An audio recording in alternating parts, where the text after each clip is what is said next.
muito boa tarde. Aos 23 anos, o Bruno era um rapaz responsável e bem disposto, que tinha um imenso orgulho nesta mota, comprada com o esforço do seu trabalho. Tudo corria bem. Até que, em maio de 2006, um acidente grave deixou-o entre a vida e a morte.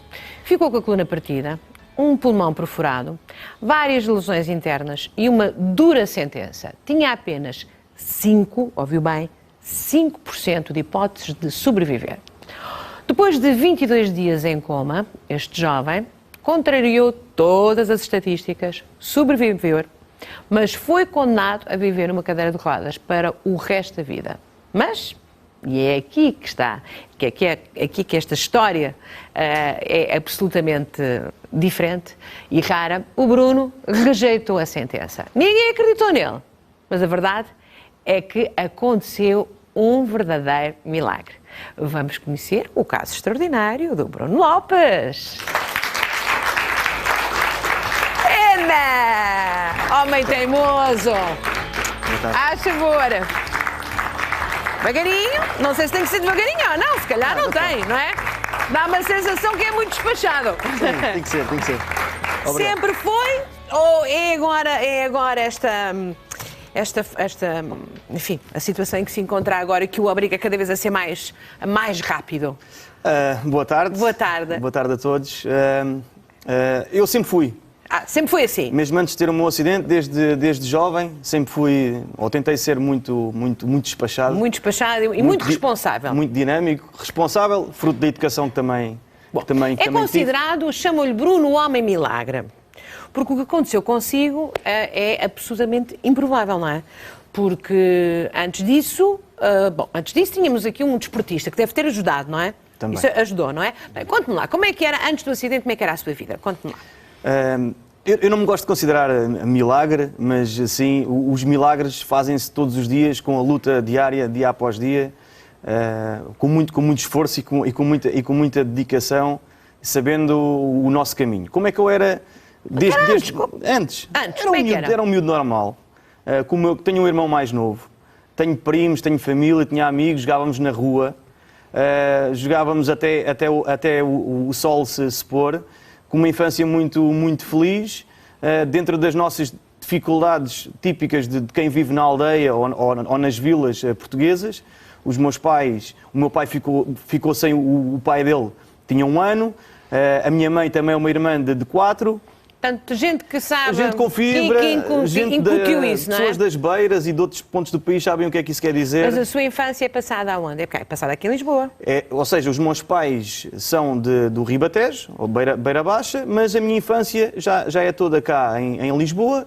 Fiz a minha primária em Lisboa, a secundária... Por aí fora. Bom, sempre em Lisboa. O que eu ouvi dizer de si é que era, embora, enfim, gostasse muito de motas, por exemplo, sim. Mas que era muito responsável e que tinha, sobretudo, parece-me que a cabeça muito organizada como é que queria fazer o seu percurso de vida, não é? Portanto, estava na universidade. Sim. Estava a tirar... Engenharia Mecânica. Engenharia Mecânica, porque queria trabalhar, tinha já a coisa mais ou menos gizada, não era? Que era de ser o engenheiro responsável que está ligado a uma marca, não é? Ou seja, exatamente, os concessionários automóveis, para venderem uma determinada marca, têm que ter um engenheiro mecânico no pós-venda, ou na gestão das garantias. E eu entrei, na altura, como vendedor. Estava a acabar o curso, mas o objetivo não era ser um mero vendedor, era depois então saltar ou fazer o meu percurso normal ou dentro de uma marca automóvel, mas sempre nessa parte do pós-venda e nessa parte da gestão de garantias. Ou seja, o que eu acho é que aqui tinha que idade?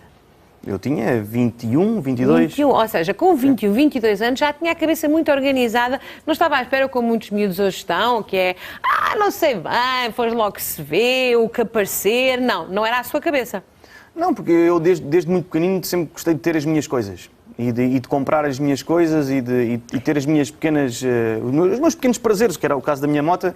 A moto era ali Era a minha menina, Jesus, não é? Era a minha menina, eu adorava a minha moto, tinha a moto completamente original, nem mexi nela para não perder valor comercial, tem a ver com a parte também de um dia se a quisesse vender. Só a utilizava aos fins de semana porque eu tinha carro de serviço, na altura em que estava na Opel, tinha carro de serviço. Estava a trabalhar e a estudar ao mesmo tempo. Eu estava a estudar pós-laboral, exatamente. Exato, eu tenho muito respeito por isso, sabe? As pessoas que conseguem fazer as duas coisas é de facto... Tem que ser. Tem que, não gosto desse dar, tem que ser, mas às vezes há alguns que não acham que não tem que ser. Bom, não interessa. O que interessa é que o Bruno estava... Nem se podia considerar um acelera, pois não? Não, até porque eu nem era de fazer cavalinhos. Não andava a fazer aquelas tonterias que às vezes vemos aí fazer com motas. Só de bicicleta.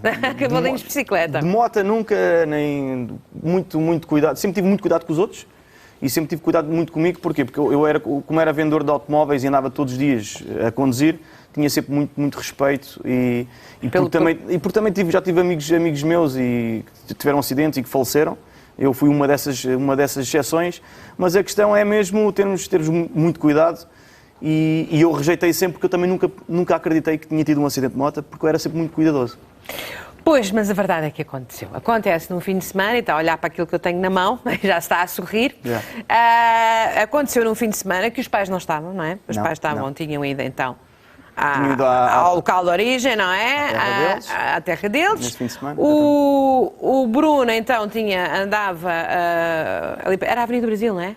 Ou seja, o stand era na Avenida do Brasil, em Lisboa, e o acidente foi na Rua das Murtas, que é o que liga a Avenida do Brasil à segunda circular. Portanto, o que se chama um acidente... olha, eu não sei. Estúpido. Foi um acidente estúpido, foi o que me contaram, foi os atacadores que se enrolaram na... Por isso é que eu estou com os atacadores. Foram estes objetos, não é? Uns idênticos, sim. Enrolaram-se na corrente, bloquearam a roda e eu não me lembro, e despistei-me e fui contra um poste de eletricidade. E o poste não teve nada, o meu capacete não teve nada, a minha moto pouco teve. Foi tudo hemorragias internas e lesões internas. Todo partido, não foi, Bruno? Fiquei completamente amassado. Perfurei intestino, pulmão, rim, baço, fígado. O rim direito estava todo partido, só fiquei com o rim esquerdo. Tenho uma cicatriz que vai desde aqui do externo até à bexiga. Tenho a marca dos drenos, tenho parafusos e placas nas costas. Isso é para sorrir, tem que ser, então. Não, mas nós às vezes, aquela coisa que dizemos, que estamos sempre a dizer, é que vê lá os atacadores. Vê lá os atacadores, e às vezes somos negligentes. E porque foi um sábado, nem era o meu dia de ir ao stand, fui por causa de um cliente que tinha esquecido de uma documentação, porque tínhamos um sábado rotativo. Fui lá na ótica de vou desenrascar o cliente, porque eu tinha gosto nessa área também de ajudar, sempre gostei muito de ajudar, e o cliente, como era o único dia que ele podia ir ao sábado, mas não era o meu dia, e eu fui. Na mesma, pronto. Sim. E era o destino, aquilo tinha que acontecer, Aconteceu, acho que entrou logo em paragem cardiorrespiratória. É socorrido, é levado para o hospital e logo no hospital a primeira avaliação é que 5% talvez de hipótese. Sim, porque fui um politraumatizado muito grave.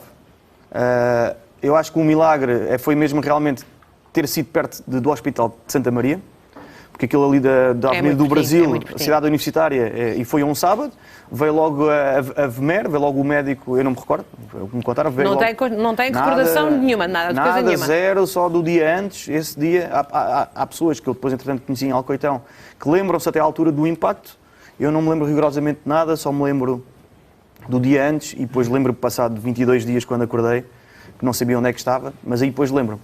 Mas o milagre acho que foi mesmo estar ali perto do Hospital Santa Maria. E o socorro ter sido rapidíssimo. Rapidíssimo, eu também era um miúdo na altura em forma.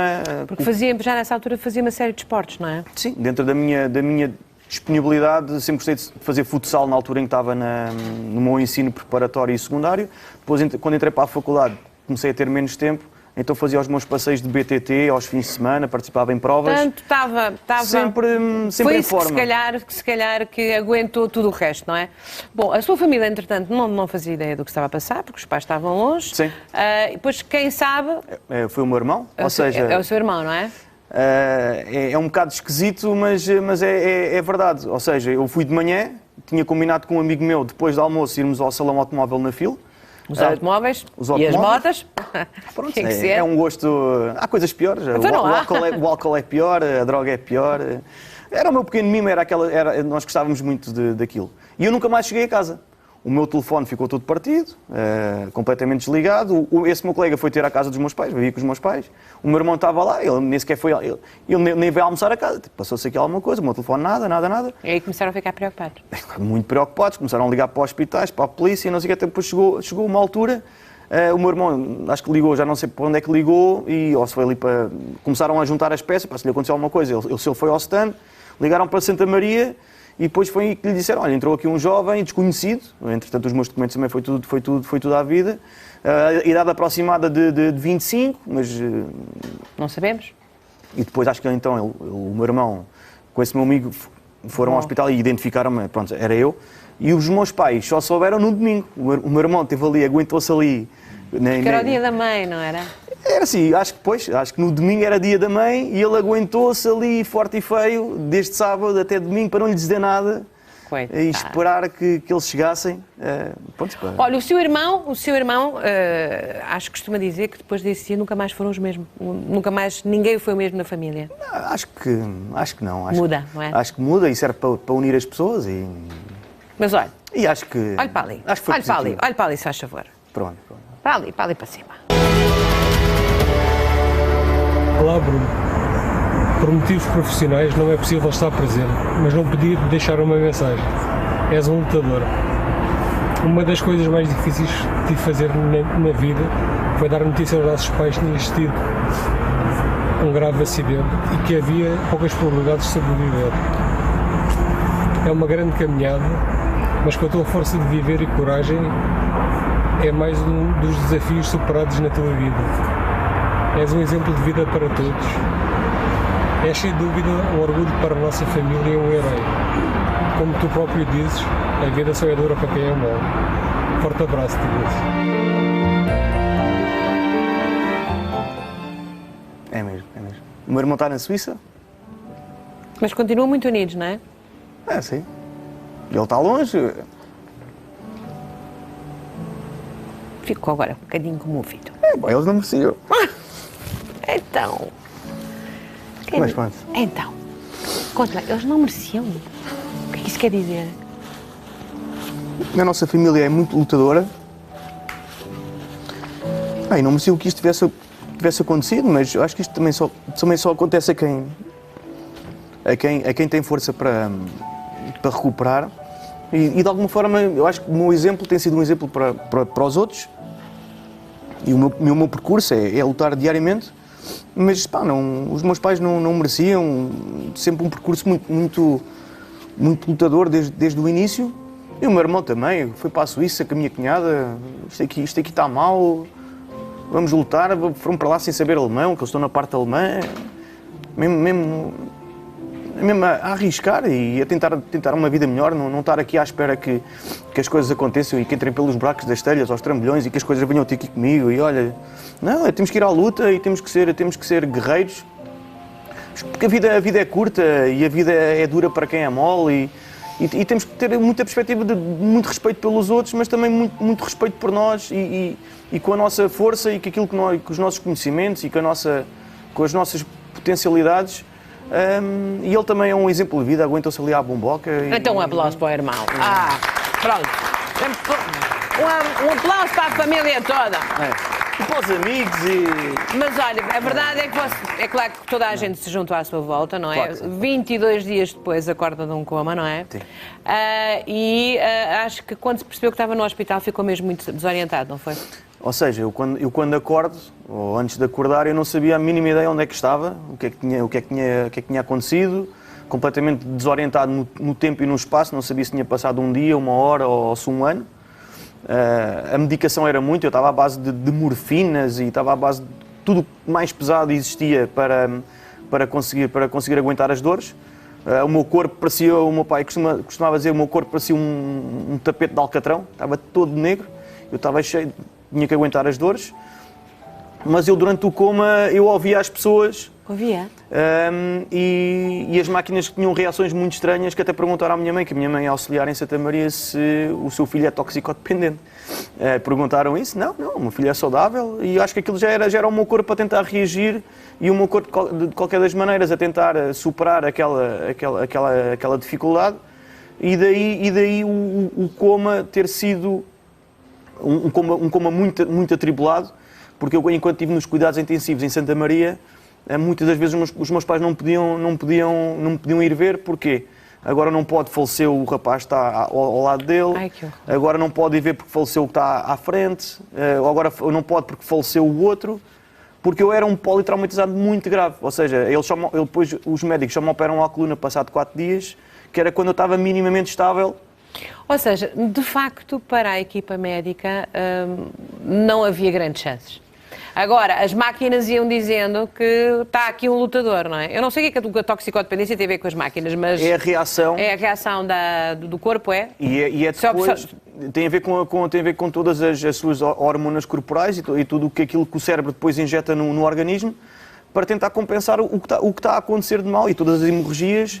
E foi muito, muito inconstante, porque eu havia dias em que estava muito instável e que depois tive em coma induzido esse tempo todo, mas depois o meu corpo lá aguentou, porque foi tudo hemorragias internas, e depois de estar minimamente orientado, depois quando acordei, é que vi a minha mãe muito pálida, muito amarela. Eu lembro-me perfeitamente de olhar para ela e assim, mas estás tão amarela, o que é que se passou, não é? Então, o que é que se passa? Onde é que eu estou? E depois eu, como estava cheio de dores, eu tinha muita medicação para aguentar aquelas dores todas, eu não sabia minimamente onde estava, e para já, quando me diziam, tiveste um acidente de moto, eu nunca acreditei. Porque Isso é que é extraordinário, não acreditava porquê? Eu amava a minha moto era na altura era a minha namorada, eu adorava a minha moto, tinha sempre super cuidado. Estragar a minha namorada, nunca na vida. Eu só acreditei quando depois fui a casa e depois o meu pai destapou a moto e vi a moto toda arranhada, fartei-me de chorar, é a minha moto, pronto. E foi assim, só nessa altura é que eu acreditei. Porque até lá eu não acreditava que tinha tido um acidente. Bruno, não acreditei. todo desfeito, todo a dizer-lhe nunca na vida vai andar. Isso foi outra, não é que lhe disseram? Isso foi outra. Isso foi mais um. Bom, quanto tempo teve lá então em Santa Maria? Assim, em Santa Maria fui muito bem tratado, não aproveitar a oportunidade para dizer... Para elogiar, quando é para elogiar. Incansáveis, e acho que esses 22 dias deve ter sido também de muita luta para eles, porque eu era um jovem, e eu acho que quando nós somos jovens, também as próprias pessoas também tentam, porque em Alcoitão na pediatria é mais pesado, e tentamos realmente, e acho que foram espetaculares. Depois tive 22 dias em coma, nos cuidados intensivos, depois passei para a ortopedia, e depois da ortopedia estava à espera que me chamassem depois para o centro de Alcoitão. Então, tratou-se muito bem ou muito mal? Muito mal. Em Alcoitão fui dos piores que podem. Acho que sim, parece que foi assim um... Eu tenho plena consciência... Chamada rebelde. Rebelde, inconformado, chamaram-me sindicalista, chamaram-me... Mas porquê? Porque achava que estava cheio de raiva, não é? De revolta, não é? É assim, ninguém está preparado para uma situação destas. Claro. Quem disse é que está preparado... Está a mentir. Está a mentir, ou então tem que ir para a política. Está no sítio certo. Gosto do seu sentido de humor. E depois, em Alcoitão, tenho plena consciência que fui um dos piores pacientes, doentes, utentes, porque realmente eu estava ali contra a minha vontade. Eu estava Mas ali... queria ir para onde? Se não fosse para Alcoitão, tinha que ir para ali. Eu queria recuperar, eu queria continuar a minha vida que tinha tido. E a moto, não é? E a minha moto e... Agora tinha que estar ali a fazer exercícios e a terapia ocupacional. O que é isso da terapia ocupacional? Foi uma bela coisa que lá me disseram para eu fazer, mas depois cheguei à conclusão que aquilo não era para mim. Mas diga-me uma coisa, nunca perdeu, portanto, os braços nunca perderam a sua funcionalidade, ou seja, ou ainda chegou a ficar meio... Não, a minha lesão, pronto, para quem está lá em casa, a minha lesão é uma lesão vertomedular a nível L3, L4 e L5, é um nível muito baixo. Se fosse uma lesão a nível da cervical, aí afetava braços e mãos. Eu nunca perdi, digamos, a mobilidade nas mãos, nem nas pernas. Porque essa terapia ocupacional é para o trabalho fino, não é? É para aquela... A terapia ocupacional é mais para tetraplégicos, mais a nível de AVCs, a nível de cerebral, em que afeta mais os dedos, meter um botão na casa, de comer, os atacadores. Atacadores também, escovar os dentes, fazer a barba. Isso fazia tudo. O meu problema era só da cintura para baixo, eu não tinha problema Portanto, nenhum. fez uma fita desalmada e disse que não queria fazer terapia ocupacional. A terapia ocupacional em Alcoitão, eu tenho perfeita consciência que a minha terapeuta ocupacional à altura sofreu muito comigo, porque eu dizia-lhe muitas vezes, mas o meu problema não é nos braços, nem nas pernas, é nas pernas, eu não tenho problema nenhum da cintura para cima, é da cintura para baixo, até que eu depois estava ali a começar a minar o ambiente com os outros, que os outros depois também começaram a dizer, pois realmente estamos aqui sem fazer nada e não sei o quê, o nosso problema não é isto, os outros paraplégicos como eu. Cá está o sindicalista, está a agitar as hostes. Eu comecei ali um bocado a agitar aquilo porque as pessoas tinham muito medo, e hoje em dia também, é o medo da alta médica, do papão da alta, e agora a alta que vou para casa, como é que vai ser? E eu não tinha medo nenhum disso, eu estava ali para me curar, não estava ali para fazer amigos, era fazer a minha reabilitação e pôr-me dali a andar, porque... Quanto tempo teve lá? Eu tive quase um ano. Quase um ano. Demorou, hein? Quase um ano. E agora vais para a cadeira de rodas? Não, não vou para a cadeira de rodas. É assim, no início tive que ir. Mas não vou para a cadeira de rodas, não fica aqui, não fica aqui. A minha fisiatra também foi um episódio engraçado com a minha fisiatra lá em Alcoitão, em que os médicos, acho que é comum, pronto, é outra vez sindicalista, os médicos só vão aos hospitais uma vez por semana. Ou uma vez por dia. Quem nos conhece são os auxiliares e os enfermeiros que estão ali connosco todos os dias. Esses é que nos conhecem e que passam o que nós passamos. A minha médica, eu não a conhecia de lado nenhum, nem ela a mim. Foi ali um dia, uma visita médica, olhou para mim, mexeu-me nas pernas, depois você vai ficar na cadeira de rodas, tem que se habituar e tal, não sei o quê. E agora é habituar-se a viver. Eu, na altura, com 23, tenho que se habituar a viver numa cadeira de rodas. E eu assim, olhar para ela, está bem, mas você conhece-me de algum lado? Você conhece-me, sabe quem eu sou? Não, mas não há muita coisa a fazer. Está bem, a gente vai ver, pronto, vamos ver. E foi aí que decidiu... Ele veio aquilo como um desafio. Porque eu sempre fui muito competitivo, já na escola, antes do acidente, mesmo no desporto, sempre fui muito competitivo e gostei sempre muito de, não do querer ganhar por ganhar, mas de melhorar e de ser melhor. Ele veio aquilo muito mais um desafio e vou tentar e vou ver se... E tentou? E tentei. Quanto tempo é que teve na cadeira de rodas? O tempo que foi preciso? Foi para uns 6, 7 meses. Mas, entretanto, ia utilizando todo o tempo que podia para pôr as pernas a andar, não é? O objetivo era, com o tempo livre, depois da alta compulsiva que tive da terapia ocupacional, ou seja, arranjar uma maneira de correr comigo, e ainda bem. Fui falar com a minha fisioterapeuta se eu podia fazer mais alguns exercícios no ginásio. Mas não ficava muito cansado? Eu ficava. Tinha que ser. Claro, e estava cheio de dores. Eu lembro perfeitamente, quem está numa cadeira de rodas sabe fazer o push-up, que é nós pegamos e levantamos, porque eu tinha pouca massa muscular no corpo todo, mas especialmente no rabiosco. Nos glúteos eu não tinha glúteos. Então, estar sentado o dia todo doía-me muito. E depois, como tinha sido operado à coluna e era a nível muito baixo, era nas lombares, ainda mais dores tinha. Eu às vezes fazia push-up de 5 minutos ou 10 minutos, estar ali. Pronto, e agora já aguento mais um bocado. Porque o objetivo era, quem é que numa vida normal está às 10 da noite na cama ou às 7 da noite a jantar? As rotinas do hospital. E então eu comecei a ver aquilo. O primeiro mês nós achamos piada. É giro, um mês, 2 meses. Ele chega a uma altura, ao terceiro mês, isto está a demorar muito tempo. E eu tenho que começar a acelerar isto porque eu, no próximo ano, já quero estar daqui para fora, já quero estar a trabalhar.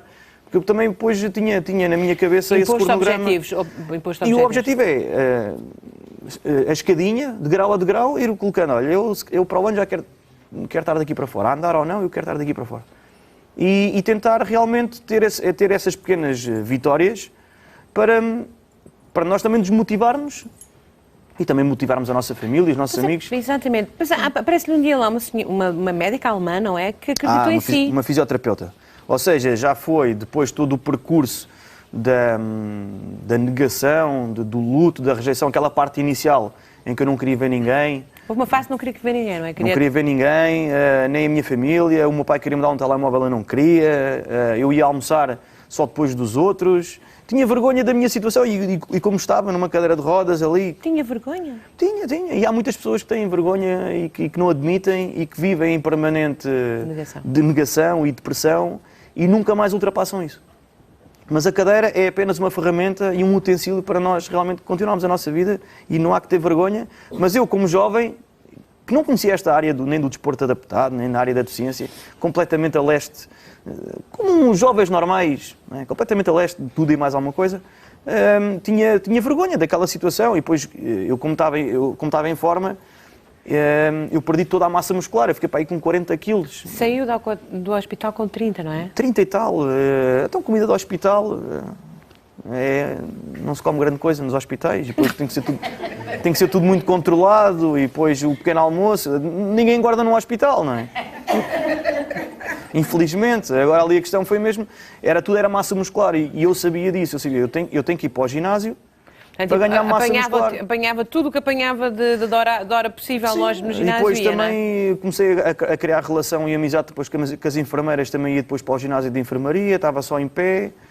Entretanto, depois amigos meus também, que era uma sala que estava fechada, começaram a ir comigo, também para estar um bocadinho mais em pé comigo, e os outros também. E porquê que a fisiatra alemã foi importante?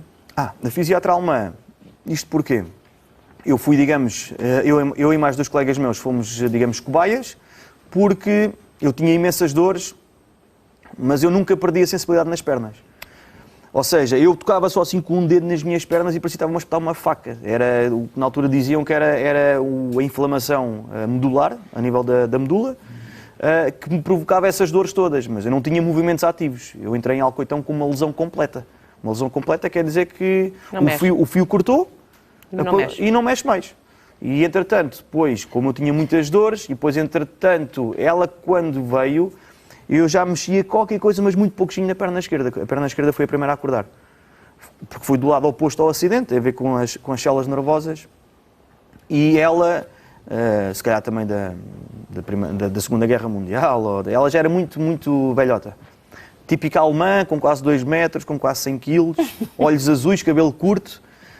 E falavam inglês. E eu também me safava bem no inglês e conseguia falar com ela e conseguia transmitir aquilo que, olha, eu tenho dores, tenho algum movimento ativo na perna esquerda. E ela viu aí os sinais positivos? E ela viu porquê? Porque já lhe deve ter passado, a Alemanha é um país enorme, já deve ter-lhe passado tanta coisa pelas mãos, claro. E tantos miúdos como eu, em que realmente ela olhou para mim e traçou ali um caminho, também com as outras fisioterapeutas, se vocês fizerem isto neste mês, isto num outro, isto num outro, isto num outro, no Natal ele está a andar. Mais ou menos bateu certo, falhou ali por um mês. Estava a andar no Natal? Em início de janeiro já estava nas barras, com muito desequilíbrio, porque eu lembro-me quando me levantei da cadeira de rodas e me levantei, é uma sensação estranha para quem já está há tantos meses sentado. Eu tive vertigens. E eu estou tão alto. E é engraçado. Uma pessoa que anda em pé normalmente não tem vertigem, mas agora, passado tantos meses, estar sentado e levantar... Claro, a perspectiva é outra. É outra, e ela depois... Fiz ali um plano, na altura, com a minha fisioterapeuta, com a Filipa, que também sofreu muito comigo. Mas Desculpa, nunca... Filipa. Filipa Neto. Isto é engraçado, depois de passar estes anos todos, sim, eu fui muito mau. Sim, Mas foi o seu processo, cada um tem o seu, não é? Mas é mesmo assim. É mesmo assim. Se eles são profissionais da área... Eles sabem. Bom, bateu certo, a senhora alemã então sabia mesmo do assunto, sim. Bateu certo, volta para casa um ano depois quase, não é? Sim, praticamente um ano E quando volta para casa, foi um regresso bom, foi feliz ou foi... Ainda com a mistura com essa sensação de vergonha, de que vou ser rejeitado, de que já não sou bem eu, sou outra pessoa, como é que é a sua cabeça? Não, vergonha já não tinha. Esse processo já tinha sido ultrapassado. Vergonha não tinha. Era um jovem que queria retomar o seu processo normal. Os seus pais queriam pôr um elevador, disse logo que não queria ver um elevador nenhum. Os meus pais, pronto, típico português, primeiro andar, sem elevador, e agora como é que vai ser? E vamos ter que abrir portas e adaptar casas de banho. Eu disse que não queria nada. Era o meu desafio diário, ter que subir as escadas para ir para casa e não queria elevador nenhum, o dinheiro também era pouco, e era um estímulo para mim. Eu vou ter que subir isto. E vou ter que descer, e vou ter que subir, e vou ter que descer todos os dias. Pronto, para mim é fisioterapia. Pronto, basicamente foi mesmo isso. E os pais não, queriam me proteger, e vai ser melhor um elevador, é melhor para ti, não te esforças tanto. Bom, e a verdade é que depois as coisas foram andando devagarinho, mas arranjou um carro, não foi? Adaptado? Isso foi depois. Entretanto, eu fazia fisioterapia 3 vezes por semana, tinha só de manhã, tinha muito tempo livre. Uma das pessoas que mais me impressionou no tempo em que eu estava em Alcoitão, e que eu pensava impossível, é como é que alguém consegue sorrir e ter um ar feliz numa cadeira de rodas. Conheceu o Salvador? Conheci o Salvador, naqueles corredores enormes e compridos de Alcoitão, conheci o Salvador. O famoso Salvador. E comecei e gostei muito dele e inspirou-me como é que alguém jovem como eu está numa cadeira elétrica muito mais debilitado do que ele, porque ele é tetraplégico, ele mexe ainda muito menos do que eu, mas como é que ele está feliz e saudável e aparentemente parece que não se passa nada. E eu conheci-o, e depois conheci o projeto da Associação Salvador. Tornou-se voluntário, não é? Nos meus tempos vagos fazia coisas com eles, ia lá dobrar tudo o que fosse preciso fazer, ao mesmo eventos, e depois eu tive conhecimento da Ação Qualidade de Vida, que é um projeto que a Associação Salvador tem todos os anos para apoiar pessoas com deficiência, em que pode ser na ótica profissional, para o seu posto de trabalho, pode ser na ótica do desporto, para ter uma cadeira para praticar desporto. Ou um automóvel, que foi o caso. Ou no meu caso, era o que é que me fazia mais falta na altura. Eu, como tinha carro de serviço, entretanto fiquei desempregado, fiquei sem carro. O carro que eu tinha já era um carro antigo, era do meu ano, é de 82. Já é um carro muito, muito pesado, muito antigo, já não tinha muita segurança. Como típico português, vivemos numa zona em que basicamente é só servida por Vimeca, não temos metro, nem temos comboio e acessibilidades dos transportes públicos. Fazia falta ao carro. Fazia falta ao carro. Portanto, arranjou-se um carro adaptado. E as coisas devagarinho vão começando a fazer sentido, não é? Sim. Portanto, começa a fazer desporto adaptado também, Sim, não é? sim. Arranja emprego? Também, não é? Sim, ou seja, não sei se é para interromper, mas sim. Mas não, dizendo que sim, porque eu já não tenho muito tempo. Não tens muito tempo? Não Então, muito vamos tempo acelerar. e eu quero ir aqui Sim. a uma coisa, porque eu estou a ver aqui uma coisa aqui. Está a ver uma coisa. É, O não que é isto? É, não é? O que é que aconteceu? Isto é uma aliança de casamento. É? Com a minha esposa, pois convém. Convém, já agora. convém. Até como é que isso aconteceu? Ou seja... Era tirando a namorada que era a Mota, já havia uma namorada antes ou acontece isto depois? Não, eu conheço a minha esposa já depois do meu acidente de moto e ela é, coincidências das coincidências, ela é enfermeira no Egas Muniz. Oh, valha-me Deus. Ou seja, eu acho que os profissionais de saúde têm muito esta sensibilidade e não olham tanto para a deficiência, mas olham para o outro lado, olham para a pessoa. Olham para o copo meio cheio. E é isso, nós olhamos para o copo meio vazio, para o copo meio cheio. E se calhar no meio desta confusão toda, se calhar ela viu ali algumas qualidades. Se calhar não, viu mesmo, não? Achou-me piada, eu se calhar também lhe achei piada e as coisas depois foram-se construindo. E gosto muito dela e é uma mulher lutadora como eu e os meus sogros. Então já casaram há quanto tempo? Há 1 ano e meio. Casámos em maio de 2018. 26 de maio. Que é o mês dos casamentos, maio, não é?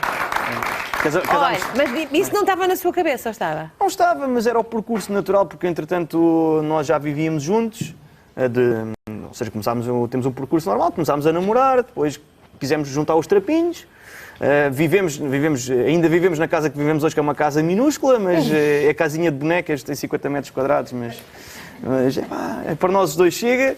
E depois também com a ajuda do desporto adaptado e da equipa da APD Lisboa, que foram fantásticos, que me receberam. Aqui também com a minha esposa, os meus sogros nunca... Eu estava com muita medo, sabe o que é que os meus sogros vão achar de mim? Impecáveis, nunca tive nada a apontar. Pessoas... E o casamento? Isso foi uma sessão fotográfica que fizemos em Óbidos. E aí é com a minha cadeira de basquete e o fotógrafo era nosso amigo e fizemos aí umas poses assim muito radicais. Eu aqui basicamente vocês não conseguem perceber, mas eu estou em pé e estou da altura dela, na minha cadeira. Eu basicamente estou a fazer o pino para estar ao nível dela. Olha, ouvi dizer que a Catarina é uma pessoa muito tímida e reservada. É um bocadinho, é um bocadinho. Mas olha, não sei o que é que aconteceu. Um bocadinho, sim. Não sei. Sim. Mas acho que ela decidiu dizer, em frente de Portugal inteiro, o que sente pelo Bruno. Não acredito. Não acredita? Não acredito. Está a duvidar de mim? Estou a duvidar? Estou a duvidar? Não estou. Vamos ali. A sério. Olá, meu amor. Aproveito esta oportunidade para te dizer que tenho muito orgulho em ti e que me sinto uma privilegiada todos os dias por te ter ao meu lado. Além do homem sempre positivo, dinâmico, bastante trabalhador e preocupado com os outros, és também um grande exemplo de força, de garra e determinação, acabando por motivar todos aqueles que estão à tua volta. Vamos continuar sempre a lutar, a sonhar, sem nunca desistir e a ver sempre o copo meio cheio. Gosto muito de ti, um beijinho. É isso mesmo. É isso mesmo. É na Muj, é isso mesmo. Parece que estávamos combinados. Claro que estavam combinados, casaram e tudo, não é? Mas, Olha tão bonito, olha tão bonito. ela é um pedaço, É um pedaço de quê? É jeitosa, é jeitosa. Não, porque nós, é verdade, nós quando temos um acidente ou alguma adversidade na vida, nós pensamos, ninguém vai gostar de mim. Teve essa percepção? Sim, perfeitamente. Achou que... Quem é que vai olhar para mim? Quem é que, isto agora, na altura, depois também, quem é que vai, com tanto moço jeitoso, não é? E aí sem problema nenhum. Mas pronto, eu acho que ela também teve essa capacidade de ver para além da embalagem exterior e ver para além do primeiro impacto. E se calhar tem algumas qualidades que ela deve ter visto em mim, não é? Eu acho muito que tem muitas qualidades, nomeadamente é um homem muito inteligente, lúcido, muito pragmático e tem aí um sentido de foco que é realmente... Faz favor, um aplauso. Bom, projetos imediatos. O que é que temos? Sair daquela casa? Pronto. Projetos imediatos. Eu só gostava de falar um bocadinho só rapidamente do meu percurso profissional e depois do desporto. Então vamos lá. Porque Rápido, vamos isto lá, é tudo muito bonito, mas temos de ter o nosso ordenado ao final do mês e ponto final parágrafo. E temos de ter alguém que nos goste, que goste de nós e que nos dê a oportunidade de trabalhar. Porque é uma grande lacuna, é uma pessoa com deficiência já não é válida para o mercado de trabalho e já ninguém nos aceita em lado nenhum e fizeram entrevistas. Quem me deu o emprego e que eu estou agradecido e foi ao Olá. Eu trabalho nos lados Olá. Eu trabalho na Unilever FIMA e estou muito contente. É funcionário, não é? Eu trabalho no departamento técnico, juntamente com o meu chefe, que é o engenheiro Pedro Tavares, e depois também com a Marta Correia e com o João Marco Pereira, que é o nosso diretor, e que já passámos por vários diretores, e eu adoro-os e estou super agradecido de trabalhar lá, e eu tento sempre ser uma mais-valia todos os dias. E é engraçado que ao pé de mim poucas pessoas se queixam, porque não se queixam ao pé de mim, vão se queixar do quê, não é? Porque... E agora, o desporto adaptado? O desporto, gostava de falar um bocadinho sobre o desporto e sobre a equipa da APD Lisboa, porque também foram muito importantes no meu percurso da minha recuperação e a nível da minha saúde e da minha qualidade de vida. Isto é basquete, não é? Isto é basquetebol em cadeira de rodas. E que isto foi uma fotografia que nós tirámos no nosso torneio internacional de Lisboa, em que tivemos cá campeões da Europa por uma equipa espanhola de Mideba, mas que são ingleses, e que todos nós partilhamos as nossas dificuldades. Treinamos no Casal Vistoso, que é no Arieiro, terças e quintas, para quem nos quiser visitar. Já estou aqui a tentar vender o meu peixe, não é? Lá, tem 2 minutos para vender o seu peixe. Há muita falta de atletas. Os Jogos Paralímpicos de Tóquio são para o ano que vem, são 2020, e basicamente ninguém fala nos Jogos Paralímpicos. Tem toda a razão. São medalhados, não têm visibilidade. São para lá de medalhados os portugueses, não é? E infelizmente... Ouro. Isto foi o handball. Eu na altura também praticávamos handball. Só que por dificuldades de classificação, a nossa equipa não teve a classificação, porque cada atleta é classificado em função do que consegue e do que não consegue fazer. Isto foi na Áustria, que eu estou lá atrás, ou seja, eu nunca gosto de estar muito à frente, eu estava lá atrás só ali com a cabeça, mas que também fui à Áustria com os meus colegas de handball em cadeira de rodas. Também já participei em estágios da seleção nacional, sempre que a minha vida profissional o permite. Agradecer aos recursos humanos por deixaram-me estar aqui hoje, não é? Não lhe tirem o dia, se faz favor. E também gosto muito dos recursos humanos, convém dizer que também gosto muito dos recursos humanos. Gosto imenso dos recursos humanos da Unilever. Sim. Amoroso, até eu gosto dele. Mas são muito simpáticas e gosto. Mas eu adoro. É uma senhora ou um senhor? São senhoras. São senhoras. Beijinhos para as senhoras. São todas lindas, que ele já me disse. Ele disse-me antes. E eu adoro de coração trabalhar na Unilever e adoro o desporto adaptado. E há muitas coisas. E adoro a minha esposa, adoro os meus sogros, adoro os meus pais, a minha família.